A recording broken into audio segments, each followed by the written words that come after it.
बिस्मिल्लाहिर्रहमानिर्रहीम। Dear students, अस्सलाम वालेकुम। आज का हमारा लेक्चर क्लास 10 केमिस्ट्री के चैप्टर नंबर 10 के मुतालिक है, जिस चैप्टर का टाइटल है एसिड बेसिस एंड सॉल्ट्स। और इसमें जो टॉपिक आज हमने डिस्कस करना है वो है methods of making salts. Methods of making salts बनाने के तरीके। और ये बहुत इंपॉर्टेंट क्वेश्चन है, अक्सर क्वेश्चन आ जाता है। Explain different methods of preparation of salts along with their chemical equations. तो इस साल भी बोर्ड के जो 10th के एग्ज़ाम्स हुए थे उनमें ये आया था। उससे पहले भी 2-3 साल पहले ये क्वेश्चन काफ़ी मरतबा रिपीट होता है। तो सॉल्ट्स बनाने के कौन कौन से तरीके हैं, उन तरीक़ों की हमने बात करनी है, उन मेथड्स की हमने बात करनी है। तो सॉल्ट बनाने के टोटल 5 मेथड्स हैं। There are 5 methods to prepare salts. हर मेथड का एक टाइटल है और हर टाइटल की जो एक एग्जांपल अभी हमने लिखनी है, यानी केमिकल इक्वेशन की फॉर्म में लिखनी है। तो सबसे पहला मेथड मैं लिखता हूँ, मेथड 1। मेथड नंबर 1, सबसे पहला मेथड जिसमें आपके पास सॉल्ट बनाया जा सकता है वो तो बहुत आसान है, जो न्यूट्रलाइजेशन रिएक्शन है, जिसमें हमने डिस्कस किया था acid plus base, it will give you salt plus water. आपने सॉल्ट बनाना है ना, तो एसिड और बेस को रिएक्ट करवाएंगे, सॉल्ट के साथ वाटर भी बनेगा। वाटर बाय प्रोडक्ट है, आपका मेन प्रोडक्ट जो है वो सॉल्ट होगा। तो ये मेथड का नाम है, ठीक हो गया। मेथड का नाम भी लिखना है आपने, साथ फिर इसकी आपने इक्वेशन भी लिखनी है। अब इक्वेशन में देखें, मैं एक एसिड लिखता हूँ जो मैंने काफ़ी मरतबा पहले भी लिखा है, हाइड्रोक्लोरिक एसिड HCl, और बेस में लिख लेता हूँ NaOH, सोडियम हाइड्रोक्साइड। ये एसिड और ये बेस हो गया, ये मिलेगा तो सॉल्ट और वाटर बनेगा। सॉल्ट जो इसमें बनेगा वो आपको पता है NaCl, और वाटर तो पता होना ही चाहिए H2O। तो ये आपके पास मेथड का नाम है, जिसको हम न्यूट्रलाइजेशन रिएक्शन बोलते हैं। Acid plus base gives us salt plus water, और नीचे आपके पास ये केमिकल इक्वेशन है जिससे ये सॉल्ट बनता है, उसकी एग्जांपल में आ जाएगा। ठीक है, तो ये फर्स्ट मेथड आपके पास हो गया, ये मेथड का नाम हो गया, ये नीचे केमिकल इक्वेशन हो गई। अब आते हैं जी मेथड 2 की तरफ। मेथड नंबर 2, दूसरा मेथड सॉल्ट को बनाने का आसान है। Acid plus metal oxide, they will give you salt plus water. Method का नाम क्या है? एसिड का रिएक्शन करें किसी भी मेटल ऑक्साइड के साथ, यदि मेटल के साथ ऑक्सीजन रिएक्ट करें तो मेटल ऑक्साइड बनता है। तो मेटल ऑक्साइड और एसिड जब मिलेंगे तो भी आपके पास सॉल्ट बनेगा, साथ वाटर भी बनेगा। अब इसमें एग्जांपल देखें, मैं लिखता हूँ, लेट्स सपोज के मैं एसिड यही लिख लेता हूँ HCl, हाइड्रोक्लोरिक एसिड। ठीक है, एसिड बेशक आप एक ही यूज़ करें क्योंकि आप फेमिलियर है उससे। और मेटल, कोई भी मेटल लिख लें, जैसे मैं लिखता हूँ कॉपर एक मेटल है। ठीक है, तो copper oxide CuO, copper metal है तो copper oxide basically metal oxide होगा। तो HCl एसिड हो गया, कॉपर ऑक्साइड मेटल ऑक्साइड हो गया। जब ये मिलेगा तो आपके पास जो प्रोडक्ट बनेगा वो बनेगा CuCl2 प्लस वाटर बनेगा तो H2O। CuCl2 plus H2O, copper की +2 वैलेंसी होती है, क्लोरीन की -1 होती है, तो ये CuCl2 जो है वो प्रोडक्ट बनेगा। यानी ये सिचुएशन ही होती है, Cu+2 होता है, Cl -1 होता है, कैंसिल तो नहीं हो सकते ना, तो ये राउंड ऑफ होके उधर चला जाता है, यानी क्रॉस होके ये इधर आ जाता है। तो फार्मूला बनता है CuCl2। ठीक है, तो ये CuCl2 फार्मूला बनता है कॉपर क्लोराइड का। अब यहाँ पे आपके पास कॉपर ऑक्साइड मेटल ऑक्साइड था, तो रिएक्शन उसका हमने एसिड के साथ किया। एसिड हमने HCl ही यूज़ किया, बुक पे सल्फ्यूरिक एसिड भी लिखा हो सकता है, नाइट्रिक भी लिखा हो सकता है, वो आपकी मर्ज़ी है, जो मर्ज़ी एसिड यूज़ करें। हमने बस एसिड के लिए HCl लिखा। मेटल ऑक्साइड कॉपर ऑक्साइड है, इससे जो सॉल्ट बनता है ना वो CuCl2 बनता है, कॉपर क्लोराइड, ये सॉल्ट है। जैसे फर्स्ट वाले में NaCl सॉल्ट था, सेकंड वाले में कॉपर क्लोराइड सॉल्ट है, और कॉपर क्लोराइड का फार्मूला होता है CuCl2 प्लस वाटर बना तो H2O। अब बैलेंस कर लेते इक्वेशन, पहली तो बैलेंस ही थी, सेकंड वाले को देखो अनबैलेंस है। क्लोरीन यहाँ पे 1 है, यहाँ पे 2 है, यहाँ पे 2 लगा दें, ठीक है। अब कॉपर इधर भी 1 है, इधर भी 1 है, हाइड्रोजन इधर 2 हैं, ठीक है, इधर भी 2 हैं, ठीक हो गया, और ऑक्सीजन इधर भी 1 है, इधर भी 1 है। तो हमने यहाँ पे 2 लगाया तो हमारा रिएक्शन जो है वो बैलेंस हो गया। तो ये आपके पास एसिड है, ये मेटल ऑक्साइड है, ये सॉल्ट बना कॉपर क्लोराइड, और साथ वाटर बना। तो आपके पास इस तरीके से भी सॉल्ट बनता है, और ऊपर एसिड प्लस बेस से भी जो है वो सॉल्ट बनता है, ठीक है। अब आते हैं मेथड नंबर 3 की तरफ। 5 मेथड्स है ना, तो हमने 2 पढ़ लिए। Now we came across the method number 3, तीसरा मेथड जो है। अच्छा, मेथड नंबर 3 जो है वो मेथड है acid plus metal, it will give you salt plus hydrogen. देखो इस तरीके से भी सॉल्ट बनता है। एसिड और मेटल को रिएक्ट करवाएं तो एक सॉल्ट बनेगा, साथ हाइड्रोजन। अच्छा, ये जो हाइड्रोजन है ना, ये बेसिकली हाइड्रोजन H2 की फॉर्म में होगा। ये जो हाइड्रोजन बनेगी ये हाइड्रोजन गैस होगी, ये हाइड्रोजन गैस होगी, हाइड्रोजन गैस। और हाइड्रोजन गैस जो है वो H2 होती है, ठीक है, मॉलिक्यूल होता है। तो ये सिर्फ H नहीं बनेगा, H2 बनेगा। ये यहाँ पे ये बात याद रखनी है। Salt plus H2 hydrogen gas बनती है जब मेटल और एसिड रिएक्ट करते हैं, ठीक है। एसिड वही लिख लेता हूँ HCl, मेटल लिख लेते हैं जी, चलो हम लिख लेते हैं जिंक, लिख लेते हैं जिंक मेटल Zn।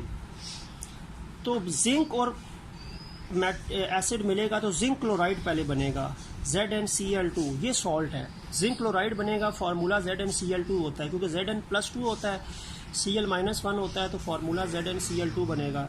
फिर ये हाइड्रोजन गैस बनेगी H2। अब ये सॉल्ट है, जिंक क्लोराइड, ये आपके पास हाइड्रोजन गैस है। बैलेंस कर लेते हैं क्योंकि अनबैलेंस है। 1 क्लोरीन है, यहाँ पे 2 क्लोरीन है, 2 लगा दें। जिंक 1 है, जिंक 1 है, हाइड्रोजन 2 है, हाइड्रोजन 2 है। रिएक्शन जो है वो बैलेंस हो गया, ठीक हो गया। आते हैं जी मेथड नंबर 4 पे। मेथड 4 क्या है? मेथड 4 है acid plus metal carbonate. Acid और मेटल कार्बोनेट का रिएक्शन करवाएं तो आपके पास सॉल्ट बनेगा, कार्बन डाइऑक्साइड बनेगी, गैस होती है CO2, तीसरी चीज़ भी बनेगी वाटर। 3 चीज़ें बनेंगी। इससे पहले जो हमने तीनों स्टेप्स पढ़े हैं उसमें 2 चीज़ें मिलके 2 चीज़ें बना रही थी, इसमें 2 चीज़ें मिलके 3 चीज़ें बना रही हैं, ठीक है। तो इसमें आपके पास प्रोडक्ट्स 3 हैं, लेकिन हमारा मेन प्रोडक्ट तो हम किसकी प्रिपरेशन पढ़ रहे हैं? सॉल्ट की पढ़ रहे हैं ना।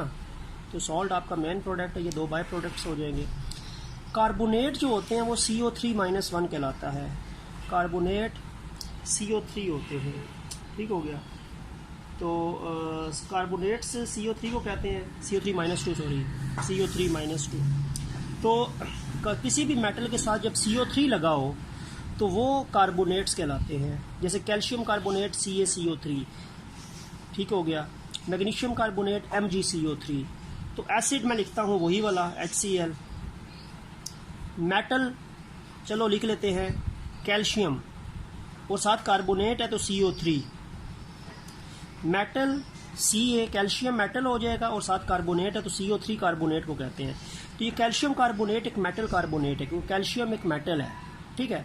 अब सबसे पहले सॉल्ट बनेगा, वो सॉल्ट जो बनेगा वो Ca और Cl मिलेंगे, CaCl मिलके बनेगा बेसिकली कैल्शियम क्लोराइड, वो CaCl2 होता है।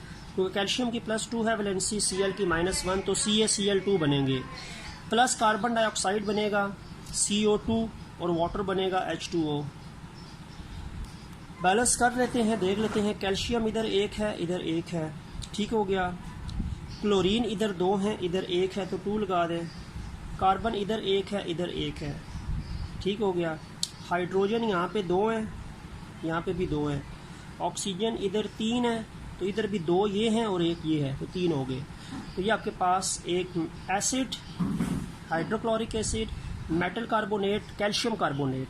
कार्बोनेट मीन CO3 लगा हो जब, तो मेटल लगा दे तो CaCO3 हो जाएगा, कैल्शियम मेटल गया, तो ये आपका सॉल्ट हो जाएगा। कैल्शियम क्लोराइड, साथ CO2 बनेगी, साथ H2O बनेगी। बैलेंस करने के लिए हमने यहाँ पे 2 लगा लिया HCl के साथ, ठीक हो गया। ये आपका 4th मेथड हो गया। अब 5वें और आखिरी मेथड पे आते हैं और उसकी डिस्क्रिप्शन देखते हैं, और उसमें पॉइंट है जो अक्सर बच्चे मिस कर जाते हैं। मेथड नंबर 5, और वो अक्सर मैं अपने स्टूडेंट्स को कहता हूँ कि वो लाजमी उसके साथ मेंशन किया करें। अब देखिए बड़ा आसान सी चीज़ है, बड़ी इजी चीज़ है।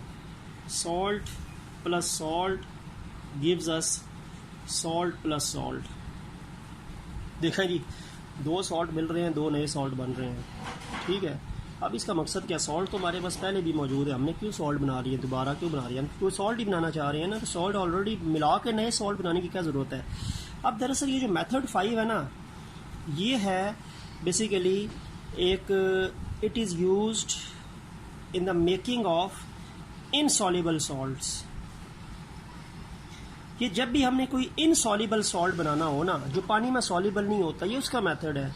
अब इसमें क्या होता है, ये जो 2 सॉल्ट है इनके साथ एक्वस का वर्ड लिखा हुआ है, ये 2 सॉल्युबल सॉल्ट्स हैं। 2 सॉल्युबल सॉल्ट्स को मिलाएं तो एक इनसॉल्युबल सॉल्ट बनता है और दूसरा जो है वो सॉल्युबल सॉल्ट बनता है। तो एक्वस मीन सॉल्युबल, ठीक है। यानी बात ये है कि ये जो सॉल्ट है ना, ये सॉल्युबल है, ये पानी में सॉल्युबल है। ये सॉल्ट भी एक्वस स्टेट में है तो ये भी पानी में सॉल्युबल है, लेकिन ये S लिखा हुआ है, यानी ये सॉलिडिफाई हो जाएगा, नीचे बैठ जाएगा, प्रेसिपिटेट्स की फॉर्म में आ जाएगा, S सॉलिडिफाइड फॉर्म में, ठीक है, प्रेसिपिटेट्स की फॉर्म में। तो ये इनसॉल्युबल होता है, ये इनसॉल्युबल है। और आखिरी में एक्वस लिखा है तो ये सॉल्युबल है। सॉल्युबल किस चीज़ में, पानी में। तो 2 वाटर सॉल्युबल सॉल्ट्स को अगर आप मिलाते हैं तो एक तो वाटर सॉल्युबल सॉल्ट बनेगा, लेकिन एक इनसॉल्युबल सॉल्ट बनेगा। हमने ये इनसॉल्युबल सॉल्ट की बात करनी है, बेसिकली ये इनसॉल्युबल सॉल्ट की प्रिपरेशन है, ठीक है। तो ये मेकिंग ऑफ इनसॉल्युबल सॉल्ट भी आ सकता है कि when you combine 2 soluble salts you get 1 insoluble salt and 1 soluble salt. तो ये method of insoluble salt making में भी आप ये लिख सकते हैं। इससे पहले हमने जितने भी सॉल्ट्स बनाए हैं, जो पहले 4 मेथड्स में, वो सारे सॉल्युबल थे, वो सब के साथ आप AQ लिख सकते हैं, एक्वस लिख सकते हैं। लेकिन इसमें सॉल्ट के साथ S लिखा है तो ये इनसॉल्युबल सॉल्ट है, जो एक बनेगा। 2 सॉल्युबल सॉल्ट की फॉर्मेशन से एक इनसॉल्युबल सॉल्ट बनेगा और एक सॉल्युबल बनेगा। रिएक्शन लिख लेते हैं, AgNO3 plus NaCl। AgNO3 aqueous है, पानी में सॉल्युबल है, NaCl भी पानी में सॉल्युबल है। Silver nitrate, AgNO3 silver nitrate, NaCl sodium chloride. Silver nitrate भी वाटर सॉल्युबल सॉल्ट है, सोडियम क्लोराइड भी, silver nitrate water soluble and sodium chloride water soluble. ये मिलेंगे तो एक सॉल्ट बनेगा NaNO3, ठीक है। अगर मैं तरतीब से लिखूँ, जैसे मैंने ऊपर हेडिंग में लिखा है, तो चलो मैं पहले AgCl लिख दूँ, AgCl प्लस NaNO3, ये 2 सॉल्ट्स बनेंगे। अच्छा, ये AgCl है ना, ये इनसॉल्युबल है, NaNO3 जो है ये सॉल्युबल है। तो 2 सॉल्युबल सॉल्ट्स, सिल्वर नाइट्रेट और सोडियम क्लोराइड, 2 सॉल्युबल सॉल्ट्स को मिलाया, एक सिल्वर क्लोराइड बना AgCl। ये वाटर इनसॉल्युबल होता है, ये पानी में सॉल्युबल नहीं होता, ये प्रेसिपिटेट्स की फॉर्म में नीचे बैठ जाएगा, ठीक है। तो ये प्रेसिपिटेट्स की फॉर्म में नीचे आपको नज़र आएगा इनसॉल्युबल स्टेज में, जबकि NaNO3 तो डिज़ोल्व हुआ होगा, वो पानी सोल्यूशन में डिज़ोल्व होगा, ये नज़र नहीं आएगा, ये विजिबल होगा आपको। तो ये आपके पास एक इनसॉल्युबल सॉल्ट है, जो आपके पास 2 सॉल्युबल सॉल्ट के मिलने से बनता है, एक इनसॉल्युबल और एक सॉल्युबल। तो सोडियम नाइट्रेट सॉल्युबल है, सिल्वर क्लोराइड इनसॉल्युबल है, जबकि ये दोनों जो है वो सॉल्युबल है।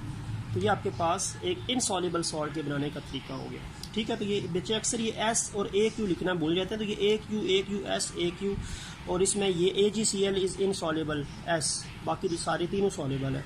ये बेसिकली पॉइंट था इसमें, वरना salt plus salt gives a salt plus salt, ये तो कोई बात समझ आने वाली नहीं है। तो ये 2 सॉल्युबल सॉल्ट से एक इनसॉल्युबल सॉल्ट हमने बनाना है, जो यहाँ पे आपको AgCl सिल्वर क्लोराइड की फॉर्म में नज़र आ रहा है, ठीक हो गया। तो ये आपके पास 5 मेथड्स है सॉल्ट की प्रिपरेशन के, और ये इम्पॉर्टेंट टॉपिक है, एक्सटेंसिव क्वेश्चन में 5 मार्क्स का आ जाता है। अक्सर आता है what is salt, explain 5 methods of making salt. तो व्हाट इज़ सॉल्ट 1 नंबर का सॉल्ट की डेफिनेशन और 5 नंबर की methods of making salt. Heading भी आएगी जैसे acid plus base, salt plus water, नीचे रिएक्शन भी आएगा, acid plus metal, salt and hydrogen. तो हेडिंग डाल के फिर नीचे एग्जाम्पल भी लिखनी है आपने।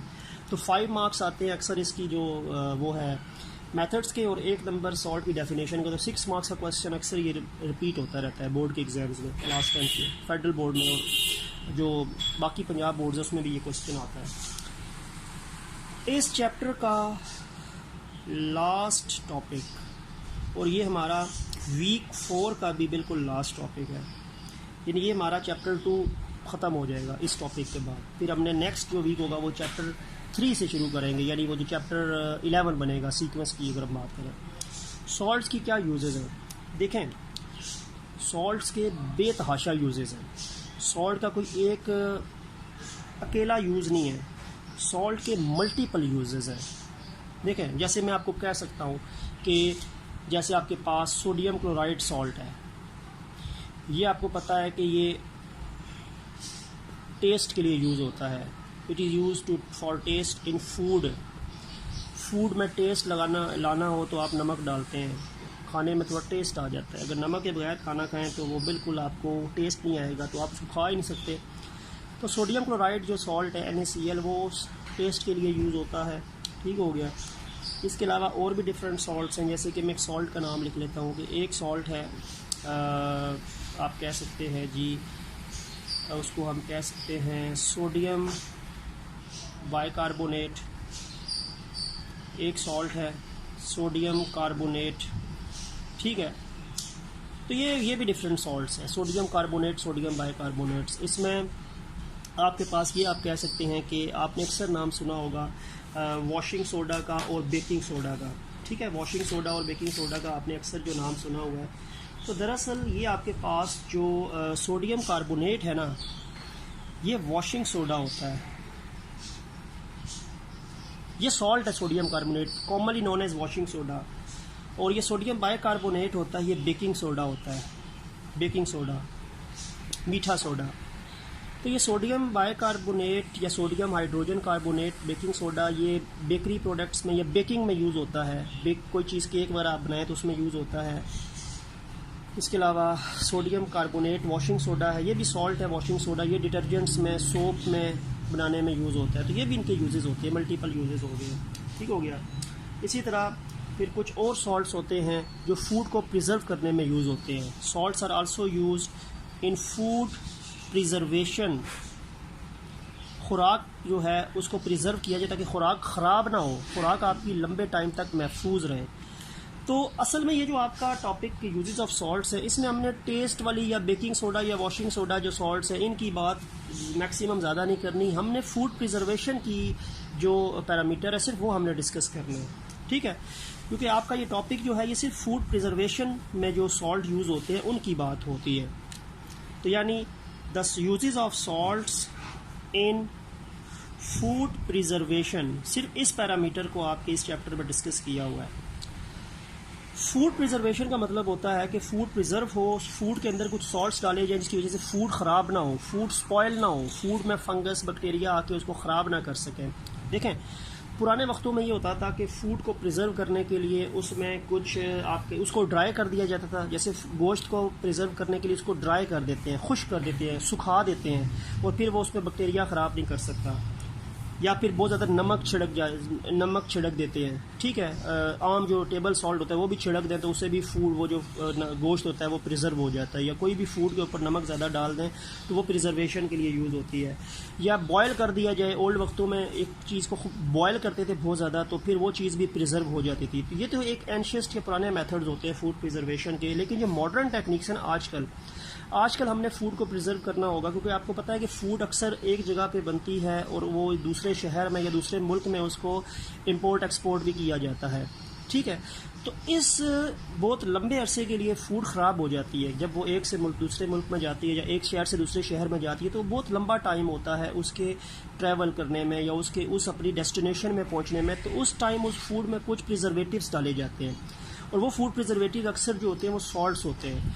तो आजकल तो हम वो बॉयलिंग या फिर ड्राइंग ऑफ फूड का मेथड नहीं यूज़ करते जो पुराने ज़माने में होता था। आजकल हम फूड प्रिजर्वेशन में सॉल्ट्स डालते हैं जो कहलाते हैं फूड प्रिजर्वेटिव्स कहलाते हैं। फूड प्रिजर्वेटिव्स वो सॉल्ट्स जो फूड को प्रिजर्व करते हैं, उसको फंगल या बैक्टीरियल अफेक्ट से बचाते हैं, उसको स्पॉयल होने से बचाते हैं, वो सॉल्ट्स फूड प्रिजर्वेटिव्स कहलाते हैं। ठीक है। और फूड प्रिजर्वेटिव्स के अंदर 2 सॉल्ट्स का जिक्र है आपकी बुक में, एक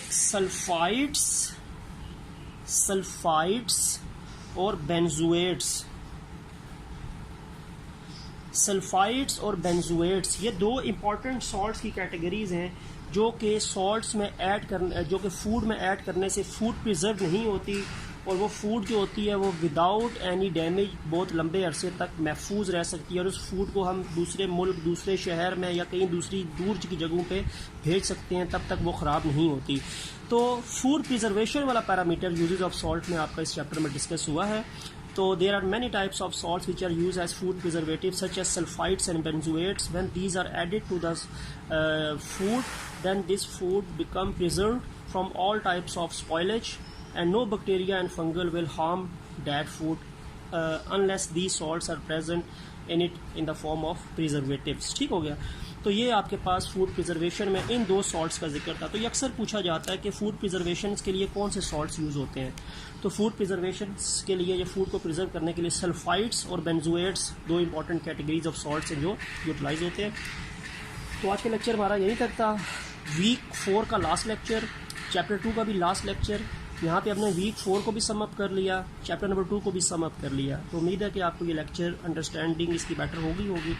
तो इंशाल्लाह नेक्स्ट वीक जो हमारा वीक 5 होगा उसमें हमने चैप्टर नंबर 11 यानी chapter number 3 of class 10th या सीक्वेंस में है तो चैप्टर नंबर 11 ऑर्गेनिक केमिस्ट्री जो है वो स्टार्ट करना है।